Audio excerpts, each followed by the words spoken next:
자, 앞에 보시고요. 말씀의 제목을 우리 큰 소리로 한번 읽습니다. 시작. 힘을 다해 기도하십시오. 아멘. 힘을 다해 기도하십시오라는 제목으로 말씀 전하겠습니다. 우리 앞뒤 잡아보시고 우리 마음을 담아서 다해서 축복합시다. 사랑합니다. 축복합니다. 감사합니다. 자, 말씀을 전하겠습니다. 여러분, 오늘도 선포되는 말씀을 통해 우리의 몸과 마음과 영혼이 새로워지는 은혜 누리시길 축복합니다. 자, 우리 승길이 목사님 보세요. 찬주도 보시고 짧은 시간이지만 이 말씀을 들을 때 믿음이 생기니까요. 영적인 싸움입니다. 그렇죠? 사단은 오늘 우리가 은혜 받지 못하도록, 말씀 듣지 못하도록 힘을 다하고 있는 거예요. 여러분, 정신을 차리시고 말씀 하나하나에 집중하셔서 여러분 한 단어만 들어와도 살거든요. 하나님 말씀은 살았고 운동력이 있기 때문에 이 말씀이 우리 안에 들어와서 우리를 변화시키는 거예요. 자, 그런 의미에서 다시 한번 우리 옆 사람에게 이렇게 인사합시다. 말씀을 똑바로 들읍시다. 네, 고맙습니다. 절 보시면 돼요. 이제 30분 동안.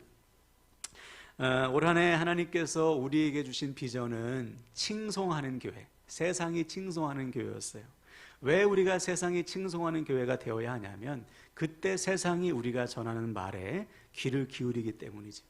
우리가 세상이 인정하지 않고 칭찬하지 않고 세상에게 본이 되지 않는다면, 즉 거룩한 삶으로 구별되지도 않고 하나님께 영광 돌리는 삶을 살지 않는다면 누가 우리가 전하는 말에 복음을 듣겠어요? 그렇죠? 작년 한 해 동안에 하나님께서 우리에게 많은 새 가족을 주셨습니다. 왜 주셨을까요? 우리가 하나님 보시기에 칭찬받을 만한 교회였기 때문에 그래요. 내가 세상 속에서 마음대로 살고 본이 되지 않고 거룩하게 구별되지도 않고 세상 사람과 똑같이 아니면 더 못난 삶, 그런 삶을 산다면 누가 야 예수 믿어 할 때 콧방귀 막 끼죠. 누가 우리가 전하는 복음을 듣겠어요? 야 우리 교회 가자 했을 때 와보니까 이거 교회가 아닌 거야. 그럼 누가 우리 교회의 지체가 되고 싶겠습니까? 우리가 하나님께서 비록 작고 연약하지만 말씀대로 살기에 최선을 다하고 주님의 몸된 교회로서 살기 힘쓰고 서로 사랑하고 서로 섬겨주고 서로 배려하고, 그죠? 서로 하나 되어서 하나님의 영광을 위해서 살아가니까 하나님께서 준비하신 영혼을 보내주셨던 것입니다. 여러분, 올 한 해도 여러분의 섬김과 사랑을 통해 많은 영혼이 주님께 돌아오길 바랍니다. 뿐만 아니라 주님께서 보내주신 영혼들 여러분 더 잘 섬기시고 더 잘 사랑하셔서 그들이 이곳에 뿌리를 내리고 주님의 몸된 교회로서 또 주님의 제자로서 함께 세워져 가는, 함께하는 교회 지체들 되시기를 주님의 이름으로 간절히 축원을 드립니다. 자, 오늘은 우리의 실천 목표 두 번째를 나누겠습니다. 지난 주일은 우리 첫 번째 목표 나눴죠. 가르침대로 사는 교회. 잠깐 복습하면 가르침대로 사는 교회란 말씀대로 사는 교회. 왜 우리가 말씀대로 살아야 되지요? 말씀이 곧 생명이기 때문에. 그러므로 이 하나님의 말씀이 생명이구나, 이 사실을 믿는 자는 말씀대로 사는 겁니다. 무슨 일이 있어도 말씀대로 순종하는 것이죠. 그때 우리는 말씀의 능력을 경험하고 그 말씀은 우리 안에 들어와 우리를 변화시키는 거예요. 새롭게 하는 것이죠. 그래서 주님은 진짜와 가짜를 판단하는 기준이 뭐라고 했습니까? 삶의 열매. 그 사람이 삶이 변화됐다면, 그 사람의 말씀의 열매, 성령의 열매가 있다면 그 사람은 진짜다. 왜? 그 사람은 말씀을 믿고 순종했을 것이기 때문에. 반면에 입으로는 주여 주여를 외치는데 삶의 열매도 없고 변화가 없다. 가짜다. 왜? 그 사람은 믿지 않았기 때문에 순종하지 않은 것이죠. 그러니까 주님은 답을 줬어요. 이 말을 듣고 행하는 자는 그 집을 반석 위에 세운 사람과 같다. 그렇죠? 우리가 말씀을 듣고 순종할 때는 우리의 삶이 어떠한 고난과 위험 속에서도 무너지지 않는다. 더 나아가 장차 주님 앞에서는 그날에 영원한 생명과 상급을 누리게 된다. 반면에 입술로는 주여 주여를 외치고 말씀을 안다고 하지만 순종하지 않는 사람은 모래 위에 지은 집과 같다. 그래서 인생의 위기 가운데 믿음 다 까먹고 더 나아가 장차 주님 앞에서는 그날에 심판받을 수밖에 없다. 그래서 우리 결단했잖아요. 말씀을 아는 것에서 순종하는 것으로 나아가자. 그때 우리는 반드시 말씀의 능력을 체험하고 그 말씀으로 변화된 삶으로 하나님께 영광을 돌리게 될 줄로 믿습니다. 그래서 올 한 해 우리 함께 하는 교회가요, 많은 말씀의 열매 맺으시기를 주님의 이름으로 축원을 드립니다. 자, 오늘은 두 번째 원칙인데요. 실천 목표인데 다시 한번 따라할까요? 힘을 다해 기도하십시오. 초대교회 성도들은 힘을 다해서 기도했습니다. 예, 기도에 생명을 걸었다는 거예요. 우리 가운데 기도의 필요성, 중요성을 부인하는 사람은 없죠. 다 기도가 필요하다는 거 알고 계시죠. 또 나는 좀 기도가 부족하다. 다 그렇게 고백해요. 나는 기도가 충만해. 나는 기도가 아주 넘쳐 흘러. 나 정도면 괜찮아. 이런 분 없잖아요. 다 나는 기도가 중요한데 왜 이렇게 기도하지 못할까? 기도가 부족하다는 사실을 알아요. 그런데 안타까운 사실은 그럼에도 불구하고 기도하지 않는다는 것입니다. 왜 그럴까? 전에 제가 명목상 그리스도인에 대해서 말씀드렸죠. 명목상 그리스도인은 구원의 확신도 없고 구원에 대한 갈망도 없어요. 내가 그리스도인이야 이런 정체성도 없이 그냥 주일만 교회가 왔다 갔다 하는 사람. 그런 사람이 전체 교회인 중에 40%라고 했어요. 그러니까 거의 반은 믿음도 없이 교회만 왔다 갔다 하는 것입니다. 그래서 그들의 신앙생활을 들여다봤더니, 설문을 해봤더니 그들에게는 기도와 말씀이 없어요. 하루 종일 기도 1초도 안 한다고 하는 응답한 사람이 61%입니다. 네, 일주일 내내 기도 한 자도 안 하고 그냥 교회 오는 거예요. 내가 하루에 단 한 자도 성경 읽지 않는다고 대답한 사람이 44%. 또 매일 교회를 출석합니다. 응답한 사람이 49%밖에 안 돼요. 그러니까 명목상 그리스도인들은 기도와 말씀과 예배에 있어서 너무 빈약한 거예요. 그러니 어떻게 주님을 만나고 믿음을 유지할 수 있겠습니까? 특별히 기도하지 않는다는 사람이 60%라 61%라는 것은 정말 충격적이죠. 그럼 나머지 39%는 언제 기도하냐 물어봤더니 문제가 있을 때만 기도한다는 거예요. 그러니까 대부분의 사람들이 문제 없으면 기도도 안 한다는 것이죠. 그러니 여러분 생각해 보세요. 기도하지 않는데 어떻게 하나님을 만납니까? 기도하지 않는데 어떻게 말씀을 깨달을 수 있으며, 기도하지 않는데 어떻게 하나님의 뜻을 분별할 수 있으며, 어떻게 하나님의 인도하심을 받을 수 있겠어요? 기도하지 않는다는 것은 그 자체로 영적으로 죽은 거나 다름없어요. 왜? 기도하지 않는 순간 하나님과의 우리의 관계가 단절되기 때문입니다. 여러분이 잘 아시는 아브라함은 기도의 사람이었습니다. 예배의 사람이었고, 근데 그가 이스마엘을 낳을 때 그의 나이 86세였어요. 근데 이 이스마엘을 딱 낳고 난 다음에 무려 13년 동안 성경에 기록이 없습니다. 그가 하나님께 기도했다, 예배했다, 단을 쌓았다는 기록이 전무해요. 이스마엘 하나 보고 산 겁니다. 그 결과 13년 동안 하나님과의 관계가 끊어지잖아요. 이런 거예요. 기도하지 않는 자는 하나님과의 관계가 없어요.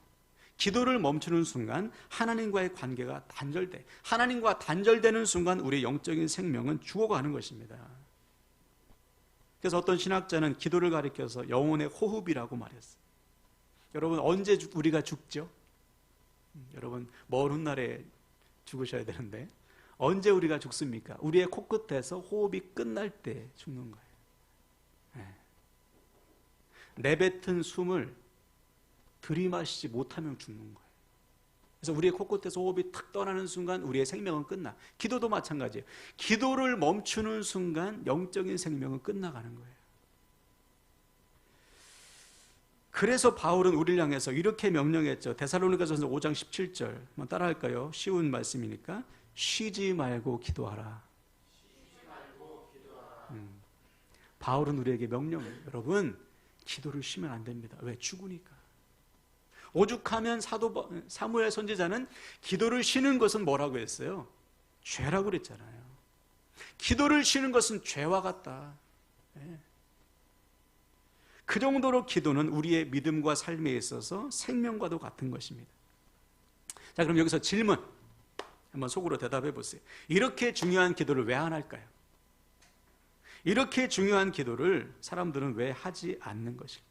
기도가 중요하다는 것도 알고 내가 지금 기도가 부족하다는 사실을 알면서도 왜 기도에 힘을 다하지 않을까? 이유는 의외로 간단해요. 내가 지금 기도해야 살 수 있다는 사실을 자각하지 못하기 때문에 절박함이 없는 것입니다. 이것을 바꿔 말하면 기도하지 않아도 사라진다고 착각하기 때문에. 여러분 그렇잖아요. 우리가 기도하지 않아도 당장 무슨 일이 일어나지 않습니다. 기도하지 않아도 괜찮은 거예요. 살만한 거예요. 그러니까 사람들이 점점점 기도하지 않는 것이죠. 자, 오늘 본문에 그 사실을 우리에게 여실히 보여주고 있어요. 내가 지금 기도해야 살 수 있다는 사실을 아는 자만이 기도한다는 거예요. 자, 44절 볼까요? 제가 읽겠습니다. 예수께서 힘쓰고 애써 더욱 간절히 기도하시니 땀이 땅에 떨어지는 핏방울같이 되더라. 그렇죠. 주님은 지금요 힘쓰고 애써 기도하셨어요. 얼마나 간절히 기도하셨든지 땀이 땅에 떨어질 때 핏방울처럼 됐습니다. 도저히 일어날 수 없는 일이 일어난 것이죠. 그 정도로 주님은 지금 기도에 생명을 걸고 있는 거예요. 자, 반면에 제자들 보세요. 45절. 기도 후에 일어나 제자들에게 가서 슬픔으로 인하여 잠든 것을 보시고. 제자들은 지금 자고 있어요. 같은 사건을 기록하고 있는 마태복음 26장에 보니까 피곤해서 잠들었다 기록합니다. 자, 그럼 생각해 보십시오. 왜 예수님은 땀이 피가 될 정도로 기도하는 반면에 제자들은 자고 있을까? 정말 피곤해서 잠들었을까? 그렇지 않습니다. 여러분, 정말 내 발등에 불이 떨어지면 잠도 안 오잖아요. 그럼 제자들은 지금 자기가 기도해야 살 수 있다는 사실을 모르는 거예요. 그래 자고 있는 거예요. 기도 대신에. 아니 지금 잘 때예요? 조금 있으면 주님 부인하는데? 조금 있으면 다 흩어지는데? 생명거로 기도해서 내가 주님 부인하지 않고 그들이 장담했잖아요. 다른 사람은 주님을 떠날지언정 저는 주님을 떠나지 않겠습니다. 그렇게 살려면 지금 기도해야 되지 않습니까? 생명거로 기도해야죠. 그래야 주님도 부인하지 않고 믿음으로 주어진 상황을 이겨낼 거 아니에요. 그런데 그 사실을 모르기 때문에 기도하는 대신에 지금 자빠져 자고 있는 거예요. 바로 이거죠. 내 자신의 영적인 상황을 알아야 기도할 수 있어요. 내가 얼마나 지금 비참한 상황인지, 내가 주님 없이는 살 수 없다는 사실을 아는 사람만이 기도하는 거예요. 요한계시록 3장에 보면 여러분이 잘 아시는 라오디게아 교회가 나옵니다. 그들은 스스로 이렇게 얘기했죠. 나는 부요해, 부족함이 없어. 근데 주님께서 보실 때 어때요? 그들의 영적인 상태는 병들었어요. 눈이 멀었어요. 그들의 마음에 주님이 없어. 그러니까 주님께서 내가 두드리노니 지금 당장 문을 열어 나를 영접해라. 그래야 산다는 거예요. 회개해라. 그런데도 그들은 기도하지 않는 거예요. 지금도 마찬가지죠. 나의 비참한 현실을 아는 자만이 기도해요.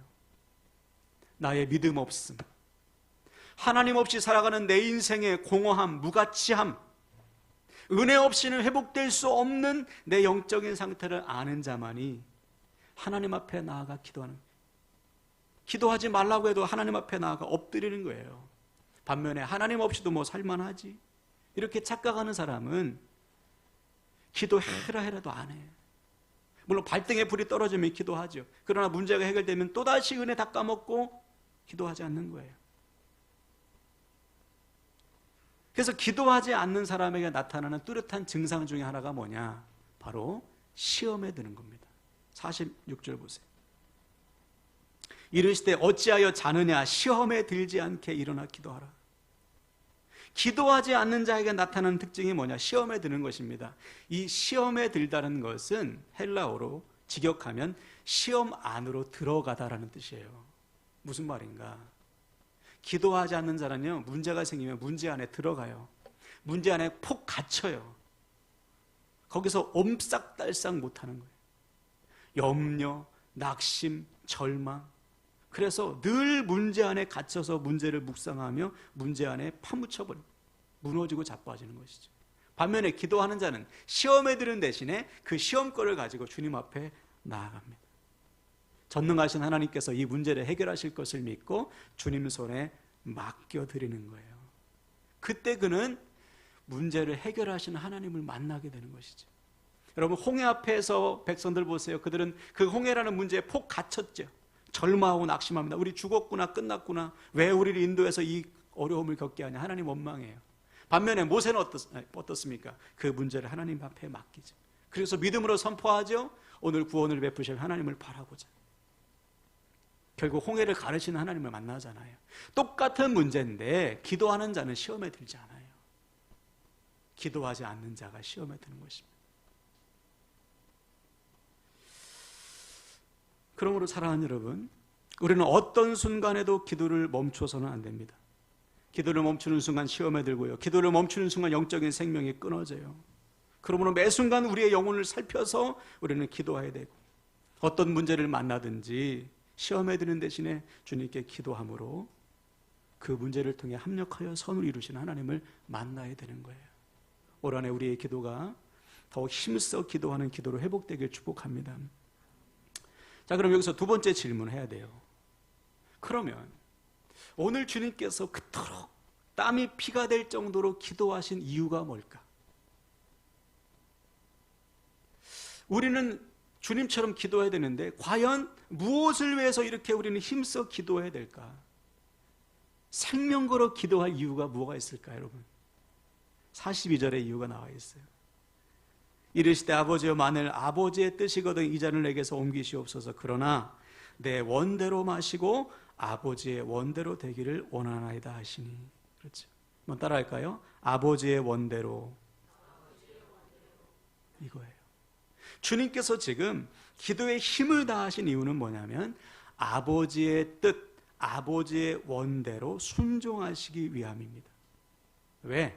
아버지의 뜻대로 사는 길이 살 길이기 때문에, 아버지의 뜻에 순종하는 길이 이것이 생명의 길이기 때문에 이 길에 순종하기 위해서 주님은 지금 생명 다해서 기도하시는 거예요. 솔직히 주님은 아버지의 뜻, 아버지의 원이 뭔지 아셨잖아요. 십자가 지는 거 아닙니까? 근데 지금 그것을 감당할 힘이 자기에게 없는 거예요. 너무 두려운 것이죠. 그래서 기도하는 거예요. 주님, 제가 할 만하시거든 이 잔을 내게서 옮겨주세요. 오죽하면 이렇게 기도하셨겠어요.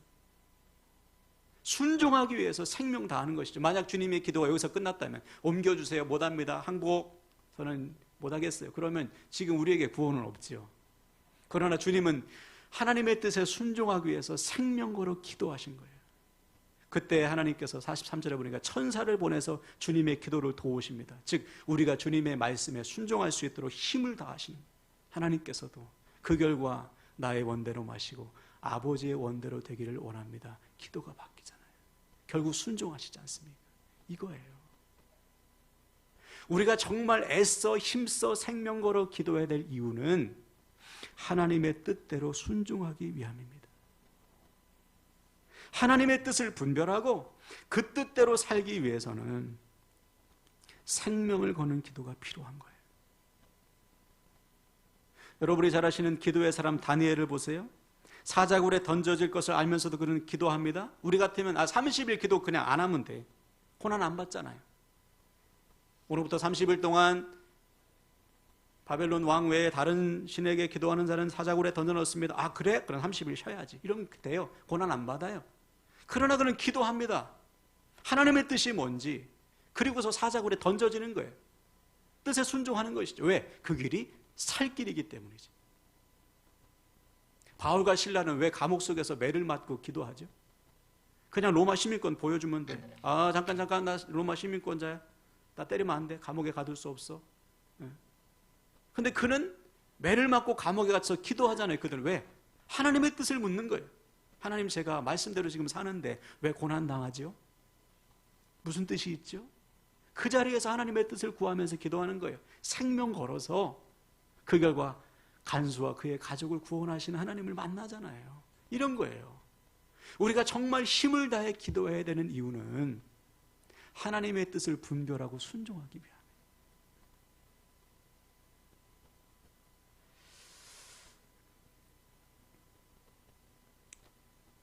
한번 생각해 보세요. 여러분, 기도 없이 하나님의 뜻을 분별할 길이 있습니까, 여러분? 내가 기도하지 않고 하나님의 은혜와 지혜를 구하지 않고 하나님의 뜻을 알 수 있나요? 하나님의 마음을 우리가 어떻게 합니까? 무슨 수로? 기도하지 않고는 몰라요.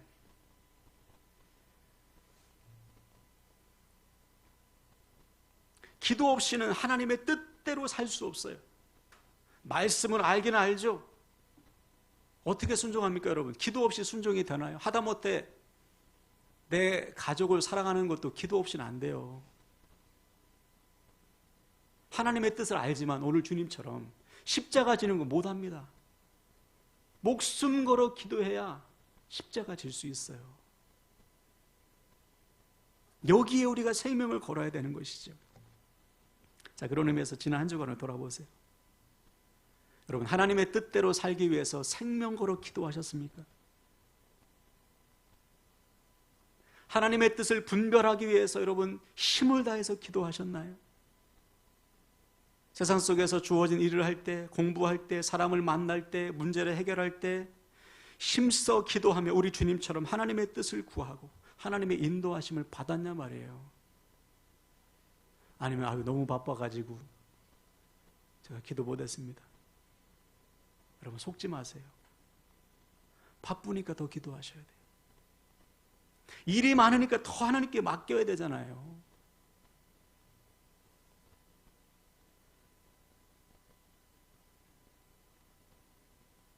그러면 여러분 명심하십시오. 기도를 멈추는 순간 하나님의 뜻대로 살 수 없어요.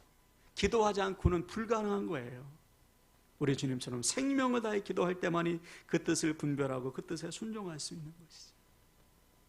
자, 그래서 오늘 주님께서 우리에게 아주 중요한 답을 주십니다. 우리가 하나님의 뜻을 분별하며 하나님의 뜻에 순종하기 위해서 기도하는 삶을 살기 위해서는 이게 돼야 돼요. 39절 보세요. 예수께서 나가사 습관을 따라 감람산에 가시매 제자들도 따라갔더니, 그렇죠. 무엇을 따라가셨습니까? 습관을 따라갔어요. 주님은 기도가 습관이셨습니다. 이것을 쉬운 말로 번역하면 늘 하시던 대로 기도하셨다, 이 말이에요. 주님은 기도가 곧 삶이었다는 것이죠. 실제로 우리 주님은 새벽마다 밤마다 정해진 시간마다 하나님을 깊이 만나셨어요. 왜? 하나님의 뜻을 분별하고 순종하기 위해서. 그 길이 살 길이기 때문에. 우리도 마찬가지죠. 우리가 하나님의 뜻을 분별하고 순종하기 위해서는 간절한 기도가 필요해요. 물론 먹고 사는 문제에 위해서도 기도해야죠. 그렇죠, 여러분? 먹고 사는 문제 주님 앞에 기도해야 돼요. 그러나 우리가 먹고 사는 문제는 우리 하늘 아버지께서 다 아시는 거예요. 생명을 다하는 기도까지는 필요 없어요. 그냥 믿음으로 맡기면 돼. 하나님 아시죠? 하나님, 내 형편이 이렇습니다. 하나님 앞에 맡기고 하나님 주시는 대로 제가 살게요. 감당할 수 있는 힘을 주세요. 이거 필요하니까 하나님 알아서 하세요. 이러면 되는 거예요. 그러나 하나님의 뜻을 분별하고 순종하기 위해서는 하나님을 깊이 만나는 기도가 필요한 것이죠. 기도의 시간, 양은 그렇게 중요한 건 아니에요. 어떤 분은 나 7시간 기도합니다. 여러분 7시간씩 기도해봤자 자기 정욕대로 하는 기도는 아무 소용이 없어요. 또 어떤 분은 일어나서 눈 딱 뜨고 하나님 아시죠? 하고 기도 끝낸대요. 아니, 내가 하나님의 뜻을 알아야 된다니까요. 하나님 다 아시죠? 이건 기도가 아니에요. 내가 하나님의 뜻을 알기 위해서 하나님을 깊이 만나는 시간이 필요한 것입니다. 자, 그래서 오늘 말씀을 통해서 제가 여러분에게 마지막으로 간곡히 권면해요. 오늘부터 여러분 기도의 시간을 확보하셔야 됩니다. 시간을 여러분 아껴가지고 하나님을 깊이 만나는 시간을 여러분 확보하셔야 돼요. 그것이 우리의 인생을 결정해. 우리 오늘 하루의 삶을 결정하는 거예요. 내가 하나님을 깊이 만나는 시간. 오죽하시면 하나님이신 예수님께서 기도하신 거예요. 하나님이신 예수님께서 하나님 만나기 위해서 기도하신 거예요. 하나님의 뜻을 알기 위해서, 순종하기 위해서. 우리는 오죽 더 만나야 되냐고요. 시간은 여러분이 정하세요. 내가 하루에 몇 시간, 또 몇십 분, 몇 분은 하나님 앞에 기도할지. 그 시간을 여러분 확보하셔야 돼요. 시간을 아끼고 세월을 아껴서 내가 하나님 만나는 시간. 새벽을 깨울 분들은 새벽 깨우고 기도하시고, 골방에서 집에서 기도하실 분은 그 시간은 정말 방해받지 않는 시간, 그 시간에 기도하시고, 출근길에 기도하시고, 퇴근길에 기도하시고. 아유, 기도가 안 돼요. 그럼 교회 오세요. 차 타고 10분 20분이면 오시잖아요. 와서 교회에서 기도하세요. 비밀번호 다 아시잖아요. 아, 혼자 기도가 안 돼요. 그러면 주일날 오시고 수요일날 오세요. 네. 이번 주 올해부터는 제가 안수 기도도 해요. 수요일날 합심해서 20분 30분 기도하는 것을 통해서 힘을 받는 거예요. 기도를 통해서 하나님의 뜻을 알고 음성 듣고 순종할 수 있는 힘을 하나님께서 허락해 주십니다. 말씀을 마무리합니다. 여러분, 이 시간 다 같이 결단하실 때 오늘부터 우리 주님의 본을 따라 힘을 다하는 기도가 회복되길 축복합니다. 기도를 멈추는 순간 하나님과의 관계가 무너지고 시험에 들어 여러분 생명 걸어 기도할 때만이 모든 시험을 이기고 하나님의 뜻에 순종할 수가 있습니다. 바라기는 오늘부터 기도의 시간을 확보하셔서 무슨 일이 있어도 기도의 시간을 뺏기지 마시고 힘써 기도하심으로 우리의 삶이 하나님의 뜻을 이루는 복된 삶 되시기를 주님의 이름으로 간절히 축원을 드립니다. 아멘. 이 시간